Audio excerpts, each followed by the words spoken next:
Welcome to Web3 and Me, presented by FLOLiO. I'm your host, Jeremy Weber, and I am joined by my man in the Netherlands, who's making his first voyage over to the good old United States of America, Dan Bondelak. Dan, how are we doing today? How are you feeling on the eve of your departure? Yeah, doing good. Nervous for tomorrow, but right now feeling good. It's raining here and thundering, and over there it's not. It's super warm. So I'm like, oh god, Oh yeah, Texas and this time of year, man, like you're gonna melt. Good luck with that. no. All right. So, as always, if you could please go ahead, hit that like button, subscribe to our channel, and head over to FLOLiO.com. Link your account, check out your value there for Trait Floor, all that good stuff.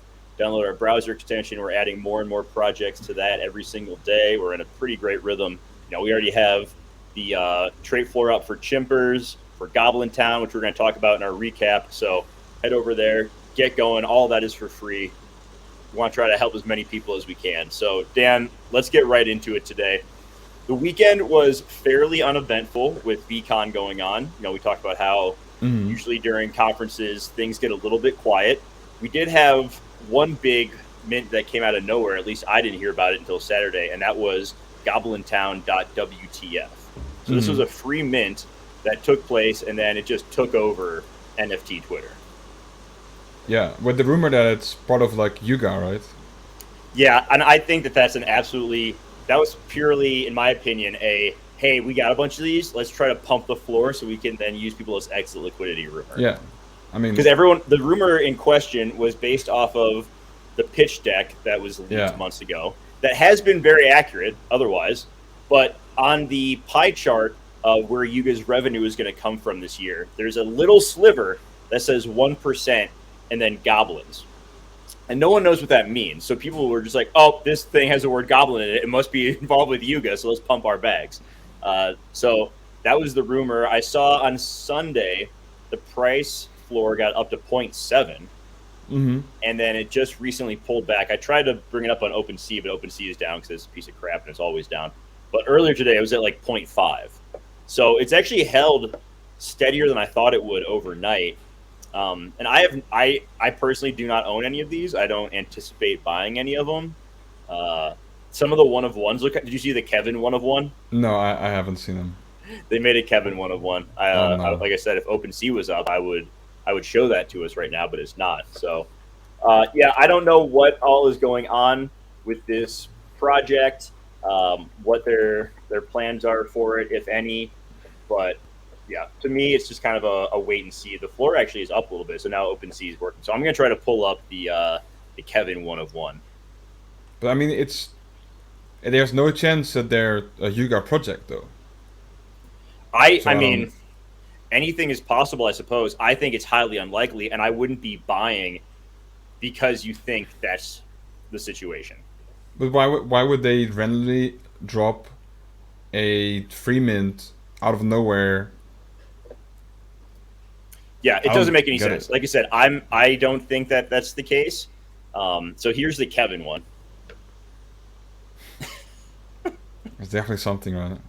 That's But definitely like, something. but this also indicates that it's made recently, right? Yeah, It it's just hasn't been in probably been made development for within the too long. last.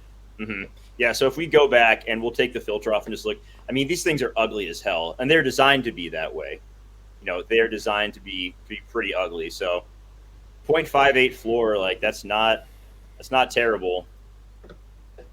God, OpenSea is OpenSea running so poorly. OpenSea on the other Just hand so bad. So never it mind. We're not is, doing any yeah, more screen sharing on OpenSea today. been all It's day, it's yeah. it's been all day like that. So that's Goblin Town. For me, it's just a stay away. I'm not trying Mm. to throw money at that project and chase the hype.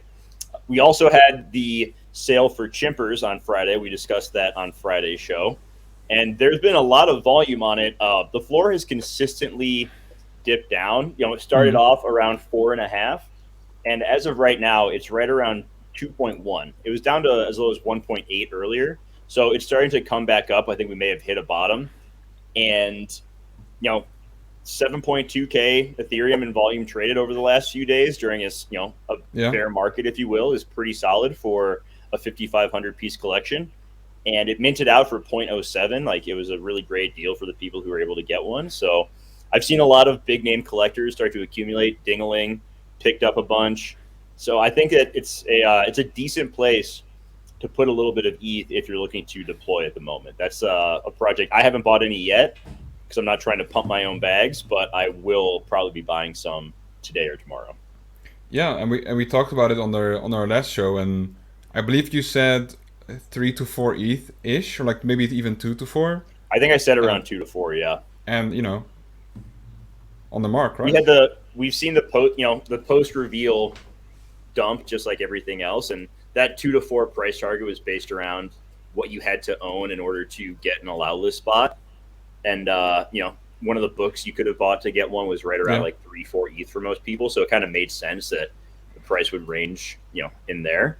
I was surprised to see it get under 2, but it came back up pretty quickly. So I think we're kind of shaking out the people who only got in, who won the raffle and who just wanted to make a quick flip, and now people who believe in the project long term and what they're trying to build with their Chimpverse are accumulating. So I think with that limited supply of only 5,500, 55, there's a lot of potential for that to make a run. Yeah, I mean it looked good, and like I mentioned, like I think in the last episode, maybe or maybe one before that, I looked at a project like the main project way back, and I was like, yeah, it looks cool. And then like looking back right now, I'd be like, man, I wish I picked up some for the cheap. But hey, Yeah. fair play. I like how they look, and hoping for the best for them. Yep. Same. And then finally, the last piece is the Rekt Guy drop that was part of OSF, very well known, well respected artist in the NFT space. This is his PFP project. Dan, do you know much about OSF? Any of his other work? Nope, I actually don't know anything. So maybe I've seen it, but I don't. Yeah. I don't remember. He's also one of the founding members of, I believe it's called Canary DAO. It's a very large project or NFT collection group that Mando, who is another well-respected member of the space, they founded it together. They actually host a daily NFT Twitter Spaces as part of Rug Radio. And so those two guys have been doing that for a while. OSF makes some really cool art. It's very similar to Xcopy, the style of it. Just the colors and just how kind of eccentric it is. But this is a PFP project. It is trading right around 0.3, 0.35 ETH before reveal. And I actually ended up picking up a couple last night before reveal just because I think that they're going to be pretty cool. And long term, I think it could be a good hold. I think OSF is one of those people. He's going to be around for a while. He's going to keep putting stuff out. More and more people are going to discover him and want a cheaper entry point. And Rekt Guy is going to be that cheaper entry point. Most of his one-of-ones are trading for like 25 ETH plus. Wow. And is this his first like generative project? Mm-hmm. I think there's always value in that. Yeah, for sure. So that is our weekend recap. The main thing we want to discuss today is now that we're in this little bit of a bear market, there's a bit, a lull going on right now that I think is going to, stay in effect through NFT NYC in June before things pick back up again. So this is a really great time for new people entering NFTs. And a lot of questions I get are like, well, what should I be looking at if I have X amount of money? So Dan and I, once again, this is not financial advice. We are purely going for if we were just entering the NFT space and we had 1 ETH, 5 ETH, or 10 ETH to spend. So we're each going to give our picks for what we would, buy with that capital if we were just now getting into NFTs. So Dan, let's kick that off. I'll have you go first. If you had 1 ETH to spend, what would you do with that? If I had 1 ETH, and this is, of course, I take it with a grain of salt. Like I wouldn't say we're biased per se, but it makes sense for us to name projects that we're personally invested in because we know a lot about the project and we personally believe in the project as well. So, that having said, if I had 1 ETH, I would probably look into picking up a Generation 0 sheep for Wolfgame. They're currently trading for around 0.8, and I think that before they launched the first game, which was then put back onto the shelves because there was some game-breaking bug and had to be fixed and stuff, I think sheep went up to like 8 ETH or something, some absolutely absurd number. Now changing for 0.8, and I think recently they went up to 1.5. I think you can still play. You can still use it for their interim game, for their like interim game called Cave Game, and in the full game you'll be able to play with it and earn wool, their token. So that's 0.8, and then for the remaining 0.2, I'd probably pick up some Wolf Game wool, their token. Just if you're already invested in Wolf Game, then might as well pick up some of their token while you're at it, right? So that's what There I you go. would personally do with 1 ETH. Okay. For me, I would pick up 3 floor gutter clones. They're going at around 0.15 a piece right now, so that's 0.45 total. And then I'd get one World of Women Galaxy, which is going around a 0.55 floor. So I just grabbed the cheapest one there. Once again, 2 teams that I believe in long term. Right now, the name of the game is finding those teams who are building long term and try to invest as much as possible in them. That's how I'm Yeah, approaching things. So gutter clones, there's a lot coming. There's going to be a game, the Gang Wars game. I think Q3 of this year is going to be a really good opportunity. This is kind of a make or break quarter for Gutter Cat yeah, Gang coming up, July through September. They have their token coming out, so there's a lot of opportunity there. And I think we've reached almost, about the floor for gutter clones. And I think a few good pieces of news could send those up. It would also give you an opportunity. We've discussed before, buying multiple of a cheap item allows you the yeah, ability to sell on the way up. So if you had 3 gutter clones and the floor starts to climb and all of a sudden it's at, half an ETH, you sell one of those and you're already, back to even on that one investment with a few more pieces to go. So those would be the pieces I would get if I had 1 ETH. Dan, if you had a 5 ETH bankroll to start with, where would you look? yeah. So like you mentioned, going off of you know investing in builders and projects that build.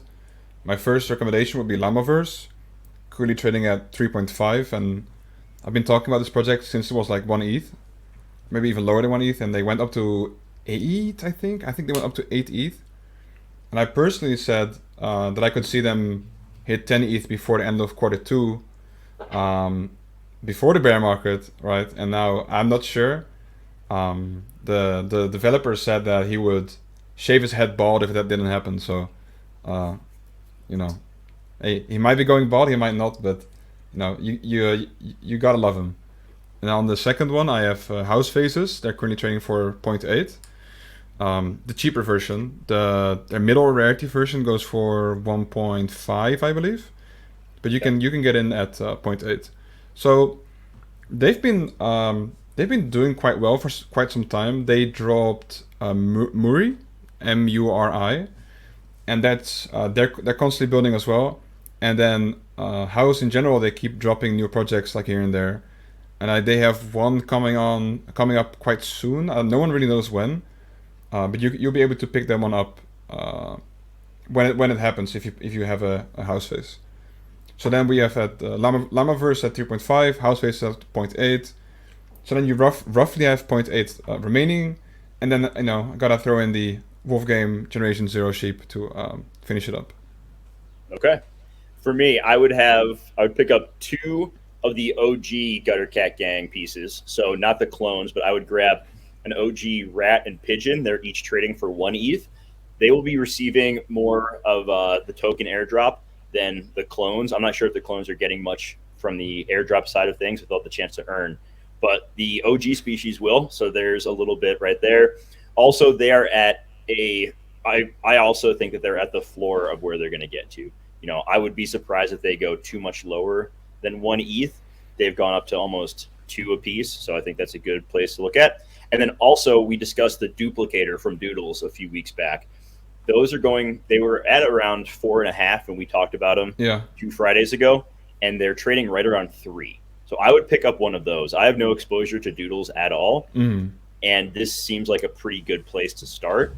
They've teased that they're going to have some more information in NFT NYC, and then you'll be able to use your duplicator in the summer. So this is one I'm still watching it. I'm still hoping it goes down to about 2.5 to 2 ETH, so I can snag one of them. So that's where I would put 5 ETH if I had Yeah. the ability to start right now. Is a floor Rat and Pigeon from Gutter Cat Gang, and then a duplicator. Yeah, and just to add with the duplicator, I believe their claiming closed yesterday, and only 8,000 people claimed. So there's 2,000 people that hadn't claimed their duplicator yet, Okay. which is crazy. And it's Yeah. personally something I've been looking to pick up as well. 3 ETH, maybe a little bit too high for my It's liking. actually, so right now it's 2.7. Okay, so 2.7 I think will be a great entry. Yep. And like you mentioned, I also don't have any exposure to Doodles. But if I did want to, then Duplicator would be, an amazing investment, I'd say. Yeah, that's crazy. 8,029 were claimed. So Yeah, that's pretty wild that there are that many people out there who aren't very active, don't pay attention to this. Yeah, it's interesting. yeah. So moving over to our 10 ETH price range. I have first of all I have Cool Cats at 3.6 because the all-time high was 15 ETH. So this is sliced in half twice, and they're working, they're building. I think I mostly think that the floor price went down a lot just because they couldn't really deliver on their Cooltopia ideas in time. At least it took them maybe a month of like building and fixing stuff. Right now it works and it seems to be pretty good. And if you're feeling frisky, you can maybe throw in some eggs as well for cool pets. So yeah, but that's my first pick. Cool Cats at 3.6. Then I have my Llamaverse again at 3.5. And then I'm going back to general Wolf game stuff. So we have roughly 3 ETH remaining. What I picked myself is two Generation Zero Wolf game sheep. So going for around 1.6. The reason why I picked two is because you can breed in Wolf game, and nothing will ever compare to Generation Zero. So so let's say in the future where Wolf game could potentially do very well, this Generation Zero sheep could be worth a lot, and you could breed between Generation Zeros, produce more generations, and sell that. So keep the cow, sell the milk. I think that's a valid strategy. And then Keep the sheep, sell the wool. there you go. That's a really good analogy. Yeah, Come on, exactly. Dan. I was right in front of That you. was really in the face, right? Yeah, I should have said that. And for the remaining, I have two farmers for Wolf game. They can amplify the gains on your land. So I also picked up well, I didn't pick up a land, but I have one more land in my recommendation. And if I would cheat a little bit, go to like 10.3 or something, 10.2, Nope. then 10. I would It's potentially 10. pick up It's another 10. land. But hey, Okay. but if it's exactly 10, I'd say one land. Because we don't know exactly if you can put two farmers on one land or it's like one farmer on one land. So yeah, that's I'll my let you that's my cheat pick. because I kind of cheated for my 10 ETH one since it's at like You 10.2 total. cheated. So Well, I'll let you, just for the sake of fairness, I'll let you have your two pieces of land, okay? there you go. Okay. So for me, it's just two things. I would get, once again, the duplicator because I want that piece of the Doodles Yeah. ecosystem. And then I would grab a Bored Ape Kennel Club. They're going for around 7.5 right now. I think on LooksRare you can actually get it for like 7.3. So that'd be in that ballpark. But Bored Ape Kennel Club, they haven't had a whole lot of value so far. They Mm-hmm. got you some extra ape coin during the ape coin claim. However, this summer they've already had on the roadmap and in the leaked pitch deck that the Mecha Dog versus Mecha Ape Mm. event, whatever that's going to look like, is happening. And on that pitch deck, it mentioned a monetization for Bored Ape Kennel Club. So we've seen apes go up to like 15 at one point, just based off of hype around ApeCoin and some rumors around, ability to make some money off of the kennel dogs. So I Yeah. think we see those run up again once we have a better picture of, what you're going to need for the mecha dogs. Also, once the official ApeCoin DAO staking proposal begins, you'll be able to stake your kennel dog if it's attached to an ape or mutant. So there are ape and mutant holders out there who don't have a kennel dog that could also help increase the floor value right there. So I think there's a lot of reasons to be bullish on the kennel dogs. I'm keeping an eye on that. I think we could see it go below 7 before the Mecha Dog event takes place. I Mm. think between, like I said, now and NFT NYC is a really good time to be watching the floors on some of these projects, set a price target, wait for it to get near the bottom, but don't be afraid to buy if it starts to go back up again. So those would be my two picks if I had 10 ETH. Bored Ape Kennel Club, and Duplicator. Just for fun, we didn't have this planned out, Dan, but if you had like 25 ETH, what would you do? 25 on top of my head. I mean, it'd probably just be like a combination of what I mentioned previously. So like Llamaverse stuff, Wolf Game stuff, Cool Cats. I joined in with the Duplicator. It's something I probably would have put in my 10 ETH or maybe 5 ETH if I like remembered to put in a Duplicator, I guess. So it's because I mentioned before, like that's something I've been looking at for quite some time. And I'll probably be like, I don't know, let's see, 10.5. So I'd be short like 10 ETH or something. If I cheat a little bit, maybe like a Doodle or like a Clone X or maybe even like more Cool Cats, honestly. Yeah. I think Moonbirds are right at 25, so that's where I think I would go. One Moonbird. One Moonbird. That's all you need. All you need is one. Right? That's true. You nest that thing, you get some airdrops, you sell the airdrops, you're good to go. Yeah. All right. So that wraps it up today. Those were our portfolio builders based on the current NFT market prices, current market sentiment, all that good stuff. So if you like this video, once again, please hit that like button, subscribe, head over to FLOLiO.com. Check out everything that we're offering, continuing to add more and more each week. So for Dan, for the rest of the team at FLOLiO, I am Jeremy. Thanks for watching today. Dan, have a safe flight. Hope you enjoy your time down in Texas, and we will be back later this week to recap the market. Until then, adios, everybody.